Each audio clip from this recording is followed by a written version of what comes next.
ਇੱਕ ਰਾਣੀ ਜਾਂ ਸ਼ਾਇਦ ਮੈਂ ਕਹਾਂ ਉਹਦੇ ਕੋਲ ਸੀ ਮੈਂ ਉਹਨੇ ਉਹਦਾ ਕਮਰਾ ਦਿਖਾ ਲਿਆ ਹੈ ਨਹੀਂ ਇਹ ਅੱਛੀ ਨੋਰਵੀਜਨ ਲੱਕੜੀ ਉਹਨੇ ਕਿਆ ਰਹਿਣਾ ਤਾਂ ਮੈਂ ਜਾ ਜਿੱਥੇ ਵੀ ਦਿਲ ਮਰਜੀ ਮੈਂ ਆਲੇ ਦੁਆਲੇ ਦੇਖਿਆ ਕੋਈ ਉੱਥੇ ਕੋਸੀ ਨਹੀਂ ਸੀ ਮੈਂ ਦੂਈ ਤੇ ਬਹਿ ਗਿਆ ਸਮਾਂ ਸੋਚ ਕੇ ਉਹਦੀ ਸ਼ਰਾਬ ਪੀ ਕੇ ਅਸੀਂ 2 ਵਜੇ ਤੱਕ ਗੱਲਾਂ ਕੀਤੀਆਂ ਫੇ ਉਹਨੇ ਕਿਹਾ ਸੌਣ ਦਾ ਸਮਾਂ ਹੋ ਗਿਆ Ramón Lobo, buenos días. Y lluviosos aquí en Madrid, por lo menos. Creo que en toda España, según sí. Han contado en el boletín informativo. Oye, yo no sabía que tú eras de chirigotas, ¿no? Sí, la verdad es que sí, lo debo confesar, me gustan. Lo descubrí hace varios años y me he ido metiendo cada vez más y esta noche se han anunciado los cuartos finalistas y la chirigota que a mí me gusta este año, que es los del Planeta Rojo, pero muy rojo, están en los cuartos de final. Yo creo que van a ganar. Pero perdón, se llama Planeta Rojo, pero muy rojo. Muy rojo, es muy divertida y te recomiendo sobre todo en las preliminares el segundo paso doble que se lo dedican a Susana Díaz y después creo que se llama el Popurrí, hay también alguna referencia a Felipe González, a Pablo Iglesias y a Rejón, al que le llaman Harry Potter. ¿Esto cómo lo hago? ¿Lo busco en internet o está en YouTube? Sí, en internet, en Google, pones ahí el Planeta Rojo pero muy rojo y te sale. Hay también... ¿Se va a saltar alguna alarma si busco no, eso? No salta ninguna alarma, es muy divertido. Incluso hay alguna que te traducen lo que dicen porque no es fácil a veces entenderles. Pero esta se le entiende muy bien. Alguien dijo hace un par de semanas cuando estábamos hablando de esto que es periodismo cantao. Sí, es un poco la calle, es decir, creo que las chirigotas de la calle son mejores. A mí me gustaría ir a final de mes a Cádiz a vivir ese final de carnaval. ¿Estás siguiendo, por cierto, el final del otro carnaval, el de Vista Alegre? ¿O? Sí, bueno, hoy es, ¿no? No lo sé, la verdad es que estoy un poco perplejo. ¿Qué pensaría tu amigo monedero de esto? Mi amigo monedero está muy con Pablo Iglesias. No, eso lo sabemos todos, aunque ayer decía en El País que necesitaba su partido un psicólogo, era la única manera de avanzar. No es mala opción. Nosotros tuvimos a un psicoanalista en el programa y también explicó un poco esta lucha de egos desde el punto de vista más terapéutico que político, ¿no? Yo lo único que sé es que siempre se ha dicho que en izquierda si hay 2 tipos de izquierda, son 2 corrientes, un tercero es una escisión y un cuarto ya monta una internacional. Vamos a empezar. Hello, darkness, my old friend. I've come to talk with you again, because a vision softly creeping left its seeds while I was sleeping. Estamos aquí para hablar de un par de cuestiones de estas que se cuelan un poco entre las líneas de los grandes titulares y a las que apenas prestamos atención. Hay una limpieza étnica que está en marcha en Birmania. Es verdad que es un lugar del que nunca hablamos, al que nunca dedicamos tiempo, espacio en los periódicos, pero hay más de 1000 musulmanes de la etnia Rohingya que pueden haber sido asesinados por el ejército de ese país, según han declarado altos cargos de la ONU. Además, hay 70.000 que han tenido que huir a la vecina Bangladesh en los últimos meses. Esa espiral de violencia, hay que añadir otro dato, cerca de 1 millón viven ahora mismo en condiciones de apartheid en el norte de Myanmar, donde se les niega la ciudadanía al considerarles inmigrantes ilegales. Son tantos ejemplos los que vemos cada semana, Ramón, de lugares remotos, desde Birmania hasta Australia, en donde hay casi campos de concentración. Sí, ellos viven en un campo de concentración. Según Naciones Unidas se trata de una minoría quizás la más perseguida del mundo, sin amigos y sin tierra y sin noticias, como decías. Son de religión musulmana, no se sabe muy bien de dónde vienen. Ellos conectan con una tradición del siglo VII, me parece, pero según las autoridades birmanas, no, ellos en realidad vienen con el mandato británico desde Bangladesh. ¿Qué ha pasado con la Nobel de la Paz, con la birmana Sun Kyi? ¿Ha negado la masacre? Sí, negó la masacre, lo cual le ha granjeado numerosas críticas, porque para ser una mujer que lucha por los derechos humanos, en este caso no ha tenido un papel realmente importante. Vamos a intentar ampliar un poco esta información. Saludamos a una buena amiga de esta sección, además, la periodista Mónica García Prieto, que nos atiende desde Bangkok. Mónica, ¿cómo estás? Buenos días. Hola Javier, buenos días. Javier, Ramón, buenos días también. Esos musulmanes son uno de los pueblos más perseguidos. Su crisis también de las más olvidadas, ¿no te parece? Sí, de las más olvidadas y de las más dramáticas seguramente, pero como decíais, son 1 millón de personas hacinados en prácticamente campos de concentración, tanto los campos de desplazados como la provincia donde viven, Trajil o el estado de Arakan para ellos, que está siempre cercado por los militares y que están siendo sometidos a una ofensiva militar atroz, donde se está hablando de violaciones en grupo, de disparos contra civiles que huyen desde helicópteros artillados, torturas, asesinatos en masa. Se habla de cientos de muertos y se han incendiado unas 1.200 estructuras, ¿no? Tanto mezquitas, escuelas, casas, etcétera. Con lo cual sí que es una de las crisis más dramáticas y, bueno, según Naciones Unidas, cumple los requisitos en principio para identificarse como una campaña de limpieza étnica, ¿no? Con lo cual al menos merece una investigación. Ellos han vivido en Birmania durante generaciones, pero no son reconocidos como ciudadanos. ¿De qué derechos carecen, Mónica? Derechos carece prácticamente de todos. Fundamentalmente se les niega el derecho a la ciudadanía. Como dices tú, pues no se les reconoce de dónde son. Se les reconoce como inmigrantes ilegales y por tanto no tienen derecho a tener un pasaporte o una tarjeta de identidad. ¿Qué implica eso? Que no tienen representantes, que no tienen derecho a la propiedad, que no tienen derechos básicos como libertad de movimientos. No pueden salir de estos campos con libertad, sin autorización expresa. Tienen restricciones de su libertad religiosa. Tienen incluso dificultades en el acceso a la educación o a la sanidad. Y por poneros un ejemplo de los más seguramente significativos, creo que fue el año pasado cuando las autoridades birmanas les impusieron un máximo número de hijos de descendencia, ¿no? Les limitaron el número a tener 2 hijos. Creo que no se aplica, pero en cualquier caso es muy significativo de las condiciones en las que vive esta comunidad. Y la actitud de la Premio Nobel, porque antes había una dictadura militar y, bueno, podía estar de alguna forma justificado en un clima de violencia general, una violencia particular contra ellos, pero ahora... La Premio Nobel no critica porque ella no ve ningún motivo para criticar, lo ha dicho muy claro. Todo esto, según ella y según todas las autoridades de Birmania, es un invento de los medios de comunicación, de Naciones Unidas y de las ONGs que trabajan sobre el terreno. No existe la crisis porque, de hecho, según ellos, no existen los rohingyas. O sea, la comunidad no existe. Son todos, pues, como os decía, inmigrantes de Bangladesh que se han establecido allí y que se aprovechan del Estado birmano. Pero claro, está siendo tan dura la reacción de Aung San Suu Kyi, de la Premio Nobel de la Paz, que ha habido un grupo de premios Nobel de la Paz y de activistas por la paz de derechos y por los derechos humanos que recientemente han suscrito una declaración pidiéndole que intervenga y que se pronuncie, ¿no? Porque realmente ya están negando el problema. Su gobierno niega incluso las violaciones diciendo que las mujeres rohingyas son sucias y que por tanto los soldados birmanos nunca violarían a una mujer rohingya, ¿no? Estos son los términos que está empleando la administración de Aung San Suu Kyi y hay que recordar que la Premio Nobel de la Paz ahora mismo es la máxima dirigente civil de Birmania. Sí, qué barbaridad. Es una violencia, creo que orquestada por extremistas budistas. No entendemos el conflicto. ¿Por qué están enfrentados? Sí, eso es lo más curioso, ¿no? La percepción que tenemos en Occidente del budismo como una religión de paz. Y luego cuando te encuentras con la realidad aquí como es, ¿no? El budista, en cualquier caso, hay que entender que Birmania es un país con un 80% de población budista. Y que estos budistas, los budistas birmanos especialmente, que es el país de las pagodas, el país del budismo, pues son especialmente nacionalistas, son muy patrióticos, ¿no? Y siempre han sido bastante antimusulmanes.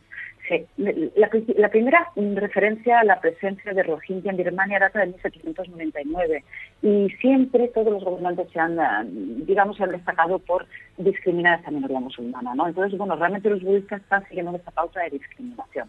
¿Qué ocurre? Que hay movimientos muy activos de budistas, entre ellos hay que destacar Mabata, que es el 969, se traduce, que es un movimiento que moviliza a miles y a miles de monjes budistas y que está liderado por un monje, Uluwiratu, que se define a sí mismo como el Bin Laden budista y que él defiende que hay que exterminar a los musulmanes, ¿no? Estos son los budistas que acogieron hace unos días, salió una flotilla con recursos humanos, con ayuda humanitaria, agua potable, etcétera, desde Myanmar, como sabéis, un país vecino y también musulmán, salió rumbo a Rakhine una flotilla de ayuda humanitaria. La pararon en el puerto de Yangon todos estos monjes budistas con pancartas donde se dice los rohingya no existen y, bueno, pues exigían que esta ayuda humanitaria fuera repartida, pero no a los rohingya, porque ellos no consideran que ni merezcan ayuda humanitaria, ni la merecen, ni necesitan, ni tienen una situación de necesidad, ¿no? Una imagen muy diferente a la que tenemos de los monjes budistas. Te agradezco mucho que nos lo expliques, Mónica García Prieto, desde Bangkok. Un beso y cuando vengas por Madrid, de nuevo pásate por aquí, ¿vale? Lo haremos. Un beso muy fuerte para todos. Muchas gracias. Chao. 25 years and my life is still trying to get up that great big hill of hope for a destination. I realized quickly when I knew I should, that the world was made up of this brotherhood of man. Curioso que la llegada de Trump a la Casa Blanca se ha interpretado por Netanyahu como una especie de barra libre, ¿no? Sí, bueno, incluso para mí, que te estoy poniendo la Lady Gaga, que no sé si te has dado cuenta, ¿no? Sí, me la has colado ahí. Ha estado muy bien y estuvo muy bien en la Super Bowl. El primer concierto al que llevé a mis hijas fue un concierto de Lady Gaga. Es muy buena, ¿eh? Bueno, sí. Muchas veces de los prejuicios. Gran cantante, además.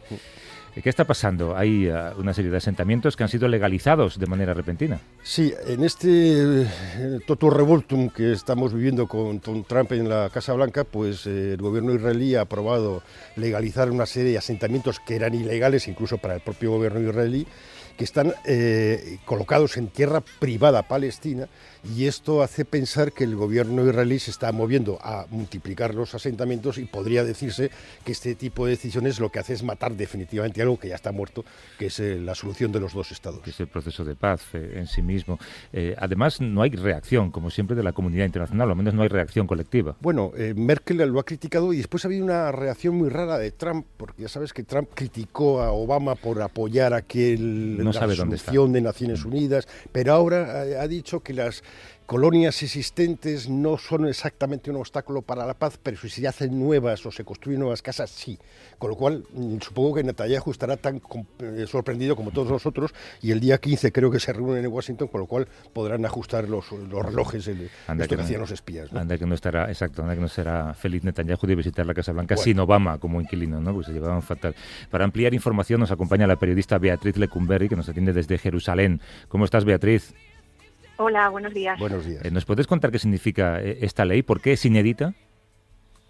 Sí, bueno, como decía Ramón, es inédita porque es la primera vez en 50 años que Israel legaliza con efecto retroactivo estas colonias ilegales incluso para el propio Estado israelí. Entonces, desde ese punto de vista, estamos hablando de 4.000 casas en diferentes puntos de Cisjordania. Son unas 50 colonias ilegales y significa una luz verde para la expropiación de tierras palestinas, una peligrosa carta blanca para los colonos, pero sobre todo esta ley es inédita porque es la primera vez que el Parlamento israelí, la Knesset, legisla sobre tierras palestinas, sobre tierras cisjordanas. La Knesset no tiene soberanía en este lugar, es una tierra ocupada donde rige la ley militar. Entonces, esta extensión de los poderes del Parlamento israelí significa para muchos el primer paso para esa temida anexión de Cisjordania a Israel. ¿Tú crees que, bueno, se habla eso del 80% de Cisjordania anexionarse a Israel, pero realmente Israel está dispuesto a asumir, digamos, la letra pequeña o la letra grande que supone la anexión, que es que asumes una población palestina? Claro, asumes más de 3 millones de palestinos. Realmente es un tema complicadísimo porque hace poco hablaba con un analista israelí y me decía, asumir 3 millones de palestinos significa que esos 3 millones dentro de unos años pueden ser 5, pueden ser mayoría. O sea, asumir de una manera o de otra Cisjordania también puede ser una jugada que se vuelva contra Israel y el día de mañana que los palestinos sean mayoría, esos palestinos que ha asumido de una forma u otra. Entonces, decía, esta ley y estos pasos preliminares a una anexión pueden significar también, o sea, un gol en propia puerta, el fin del Estado judío que la gente que impulsa esta ley quiere. O sea, puede tener un efecto completamente indeseado. Sabemos lo que dicen los palestinos sobre lo que está pasando, pero en Israel, Beatriz, hay voces, no sé, que disientan un poco, voces disidentes, o están todos a favor de esta expansión colonial. No, evidentemente no están todos a favor. En primer lugar, esta ley ha suscitado muchas críticas. Ni siquiera Netanyahu estaba convencido de aprobar la ley. Lo que pasa es que Netanyahu en este momento necesita hacer guiños a la derecha de la derecha, que forma parte de su coalición gubernamental. Aparte de esa oposición del Partido Laborista, de la izquierda más radical, que no se deja tampoco mucho oír y que no ha servido de nada porque la ley ha sido aprobada. Es verdad que en Israel hay voces disonantes que vienen de la sociedad civil, hay muchas ONGs que denuncian la dirección que toma el gobierno, que piden el fin de la ocupación. Son organizaciones tremendamente hostigadas, que sufren acoso judicial, sus dirigentes son detenidos. Sin ir más lejos, esta semana, por ejemplo, la alcaldía de Jerusalén cerró de la noche a la mañana una galería de arte de la ciudad donde una ONG iba a realizar una presentación. Es una ONG que se llama Breaking the Silence, que es bastante conocida, Rompiendo el Silencio en español. Son antiguos soldados que denuncian los abusos del ejército en Cisjordania y iban a dar una charla en esta galería. La galería cerró de la noche a la mañana en un par de horas. Entonces, realmente es difícil oír esas voces disonantes, pero existen. Yo decía antes que si por algún líder internacional Obama sentía inquina personal, era por Netanyahu, y que él va a estar muy feliz de que Obama no siga allí. ¿Tú crees, Beatriz, que entre Netanyahu y Trump va a haber sintonía? La verdad es que es difícil saber si va a haber sintonía, pero lo que está claro es que Netanyahu está muy aliviado de no tener que ver a Obama más, aunque realmente la política de Trump y su actitud con respecto al conflicto israelo-palestino es un misterio al día de hoy, porque yo creo que hasta él mismo está intentando saber qué va a hacer con este conflicto, ¿no? Hasta ahora ha habido un mutismo de la Casa Blanca, unas declaraciones que no son demasiado explícitas, y es verdad que Netanyahu ha interpretado ese silencio como una luz verde y se ha envalentonado, y además de esta ley, en 3 semanas ha autorizado 6.000 nuevas viviendas en asentamientos, que es algo inédito, no sucedía desde hace muchos años. Obama, cada vez que había un anuncio de este tipo, daba un toque de atención o una advertencia seria, lo cual implicaba muchas veces la congelación del plan de construcción de viviendas. En este caso, el silencio de la Casa Blanca es interpretado como una carta blanca, y bueno, está claro que hay puntos muy importantes que tienen que fijarse en la reunión del próximo miércoles, comenzando por la actitud de Estados Unidos hacia las colonias y también el posible traslado de la embajada de Tel Aviv a Jerusalén, que es un tema arduo. Sí, que parecía que iba en broma, pero no va en broma. Beatriz Lecumberri, desde Jerusalén. Un beso, gracias. Muchas gracias, Beatriz. Gracias, buenos días. Hasta luego. Anda que no se enfadó Netanyahu con lo que ocurrió en la ONU justo antes de que Obama dejara la Casa Blanca. Sí, pero Obama le firmó uno de los mejores acuerdos históricos de ayuda económica y militar. Pero le dejó un regalo envenenado al final de su mandato. Esto es porque volvemos a los tiempos de protesta. ¿Te refieres aquí o allí? Bueno, déjalo. En Estados Unidos, La ¿no? semana que viene. Sí, de eso hablamos dentro de una semana. Vamos. Hasta luego, Ramón Lobo.